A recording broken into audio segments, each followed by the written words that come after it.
Welcome to Finding Path, a new series where I'll be building your favorite characters in Paizo's Pathfinder 2nd edition, using any of the books we can get our hands on. We have a few rules we'll be following with these builds, but for the sake of time and ease of access, I'll list them briefly here and more in depth in the description.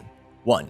Even if a character is 100% human in their source, we'll try to make them not human to fit in the Pathfinder world. Making characters that are all humans can be boring, and we like variety here. 2. Our goal is to get as close to the character as possible, prioritizing big details that define the character rather than the smaller ones. If possible, we'll also ignore a lot of alternate realities because that just gets messy. 3. We won't be going in depth into what each ability and class can do, just ones that might be confusing or super important to the character. These guides assume you have basic knowledge of Pathfinder 2e. If you don't, however, I'd recommend checking out my buddy No Nat Ones. He has some great beginner guides if you're looking for that. I promise I'm not being a jerk, I just don't want to write a script that's 50 pages long. Trust me, I tried. And finally, 4. This is for fun. Discussions are encouraged, but mistakes are going to happen and abilities will be missed. It happens, so let's just try to enjoy this little experiment. Today we'll be starting off with the terror of top lane, Darius, the Hand of Noxus. Once a street urchin trying to protect his younger brother, Darius has come to exemplify the Might Noxian principle of strength. Darius is one of the strongest and most feared leaders of Noxus, and more importantly, one of the scariest champions in his release week in League of Legends, his game of origin. We're starting with Darius because, as far as characters go, he's a fairly simple character. He values strength, carries a big axe, and can jump 30 feet in the air to bring it down on your face. So we want a strong, hard-hitting juggernaut of a man. Easy, right? First, let's set up some goals for playing Darius. During combat encounters, Darius is an intimidating melee fighter who specializes in axes and heavy armor. Using overwhelming force to decimate his foes, his 4 abilities in game will be a good starting point. During social encounters, Darius uses his intimidating presence to pressure enemies into an early submission.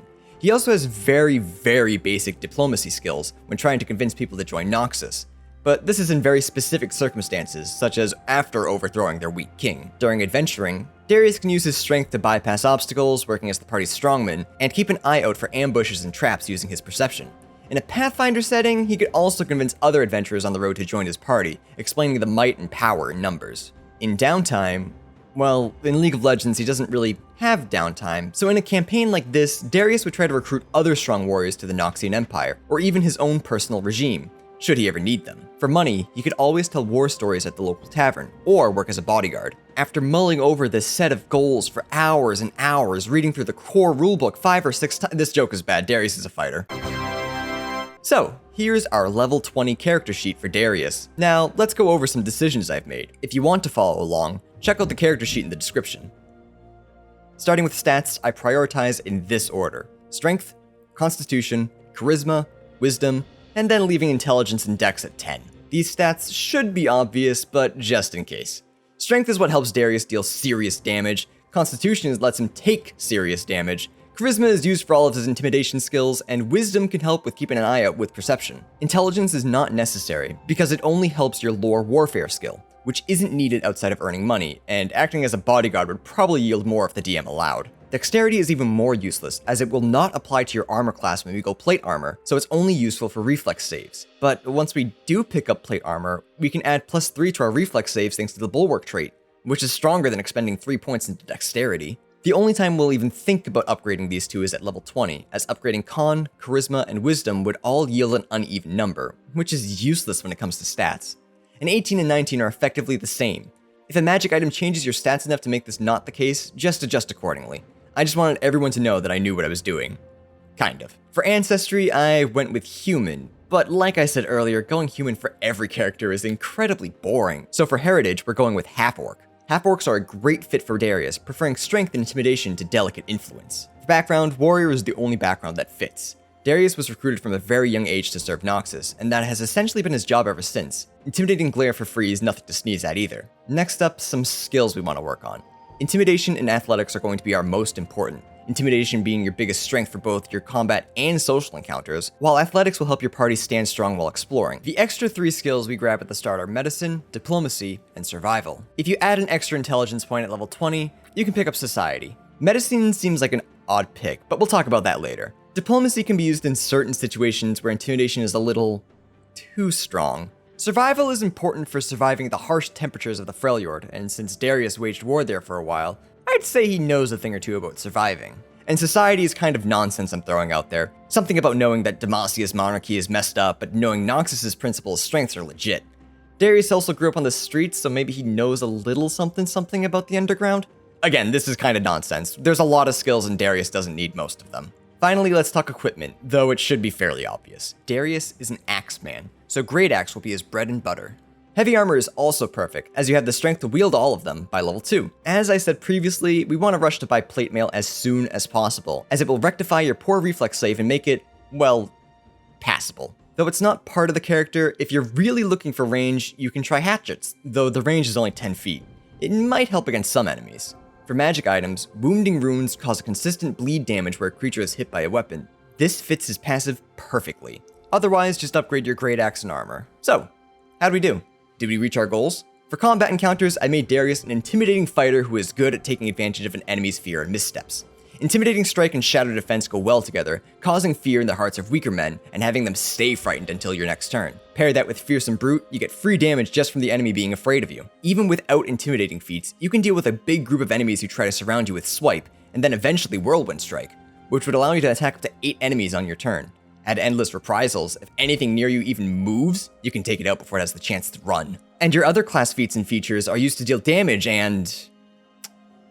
No, your fighter, that's pretty much it. If your class feats help you kill, however, your half-orc feats will keep you alive and healthy. Orc ferocity and incredible ferocity will essentially let you say no to death, allowing you to come back at 1 HP when you should have dropped. On top of that, Victorious Vigor allows you to use your reaction to give you a small amount of temporary hit points. It's like a mini triumph.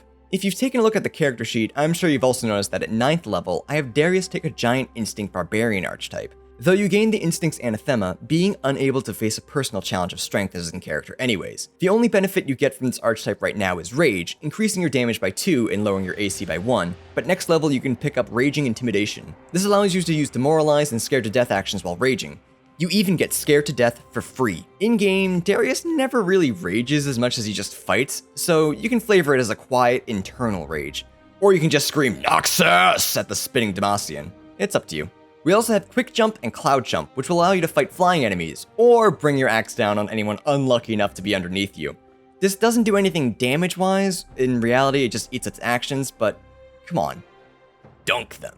Finally, Battle Medicine and Godless Healing. I know there's still odd choices, but getting a heal every hour? It's not bad. It's also the closest to Darius's Q heal that I could get, even if it's not as close to the source material. Just be selfish and only heal yourself, then you'll still be in character. Now, let's talk about out of combat. In social encounters, your biggest abilities will be very similar to your in-combat abilities. Intimidation. Your sheer size and strength will win most battles before they even begin, and without even having to say anything with skills like Group Coercion and Intimidating Glare. Demoralizing will be your most used skill, as your others are... lacking. In some situations, you can use Monstrous Peacemaker to talk to marginalized groups to try to befriend them, or join your resistance against whatever weak monarchy you're trying to topple. Amassing slaves and street urchins is, somehow, the Noxian way. I can't tell if that's good and heartwarming or sad and depressing. However, in social encounters where a delicate hand is required, it may be best for you to sit back, but keep your hand on your axe should things go south. While adventuring, Darius's perception is strong, though not as good as your rogue or ranger. A 30 is nothing to sneeze at. It's best to keep yourself alert, leading the charge while trekking to your next destination. If you encounter a trap that is in need of some heavy lifting, you'll probably be the go-to. Other than that, you're just kind of waiting for your next fight. And finally, in downtime, well, our goals weren't much, so we met them. Nice job. Warfare lore is Darius's weakest skill by far, but it makes sense. He's a warrior, not a storyteller. So like I suggested, it may be best to work as a city guard or a bodyguard when downtime is prevalent. Maybe even a bouncer, but that may be beneath you. If you want to go out of character, however, this Darius has a really strong medicine skill and can heal others, but why do that when you can fight? So yes, I'd say we met and exceeded most of our goals. Darius would be a really fun fighter character to run, and it's not all that complicated. In battle, you'll flourish, being a whirlwind of death to anything that has the audacity to run from you. Just remember, a courthouse isn't a battlefield, and you'll need to learn when to sit out of roleplaying. Unless the city is corrupt, then you can kill the king and let Noxus annex it. Your choice, really.